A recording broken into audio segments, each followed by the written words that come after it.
Being ignored touches something ancient within us. It's not just uncomfortable. It cuts into our sense of worth, into our psychological wiring as social beings. There's something about reaching out, speaking, writing, and being met with silence that makes the heart tighten and the mind spin. You send a message, it's read, and nothing happens. You try to engage, you open a space for connection, and still, silence. But this isn't just about silence. It's about being chosen for invisibility. The other person had the option to answer you, and they didn't. That fact alone stings deeper than words ever could. Our first instinct is almost always to chase, to say more, to ask if something's wrong, to try harder. But chasing is a trap. Every extra attempt lowers your perceived value. The person who ignores you starts to realize they hold the power, that your attention is a given, that your presence is guaranteed. And the moment your presence becomes guaranteed, it becomes disposable. People do not value what they believe they can always access. What is abundant is not precious. What is constant is often dismissed. So the more you show up uninvited, the more invisible you become. This is where the controlled disappearance strategy enters. It's not about revenge. It's not about sulking or manipulation. It's about reclaiming power, silently. It's a recalibration of energy, a declaration of self-worth that needs no explanation, no grand gestures, no confrontation. Disappearing, when done with control and intention, becomes one of the most eloquent statements you can make, because it breaks the pattern, it denies the expectation, it shifts the emotional terrain. To disappear with control is to withdraw your presence with purpose. You don't storm out. You don't announce you're leaving. You don't plead, threaten, or explain. You simply become less available. You stop texting. You stop reacting. You stop initiating. You retreat your energy, like a tide pulling back from the shore.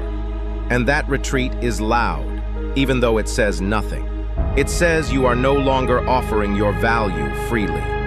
That your time, your attention, your emotional investment, they must be earned, not expected. This takes discipline. The ego hates to be ignored. It craves attention, validation, response. Your mind will spin stories. Maybe they didn't see your message. Maybe they're busy. Maybe you're being too sensitive. But deep down, you know when you're being sidelined. You know the difference between someone who's unavailable and someone who's uninterested. And if they are uninterested, your response must not be to chase. It must be to withdraw. Not out of pride, but out of wisdom. Because nothing is more destructive to your dignity than offering yourself to someone who has already shown they don't value you. So you vanish, not from the world, but from their world. You redirect. You reinvest. Instead of waiting for their message, you read a book. Instead of checking if they viewed your story, you go take a walk and become the story. Instead of obsessing over why they went quiet, you fall in love with your own silence. And in that silence, you find something rare: clarity. Clarity about how much of your identity was tied to their attention. Clarity about how much emotional labor you were performing just to keep their interest. Clarity about your own patterns, how quickly you attach, how easily you justify, how deeply you fear abandonment. This phase of disappearance is not a pause. It's a purification. You're not waiting. You're not freezing time, you're freeing it. You're transforming it into something sacred again. And something begins to shift, not just in you, but in them. Because absence is a strange force. It magnifies, it echoes, it invites reflection. The one who ignored you might feel a flicker of curiosity, then confusion, then concern. What happened to that guaranteed presence? Why did the messages stop? Was something lost?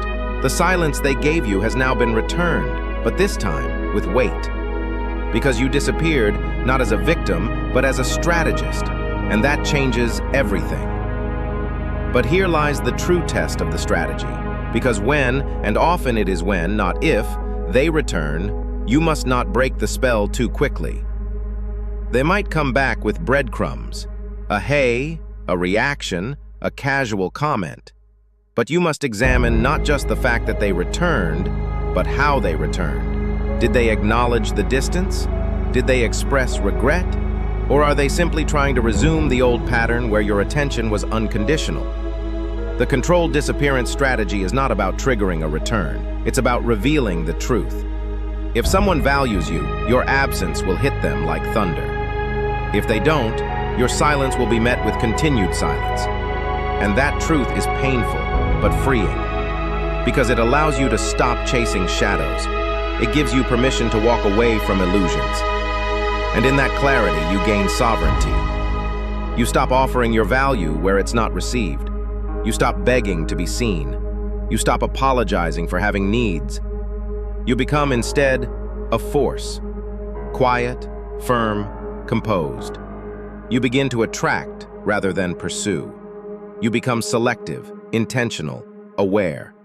And perhaps most important of all, you learn to enjoy your own company more than you ever enjoyed the illusion of someone else's attention.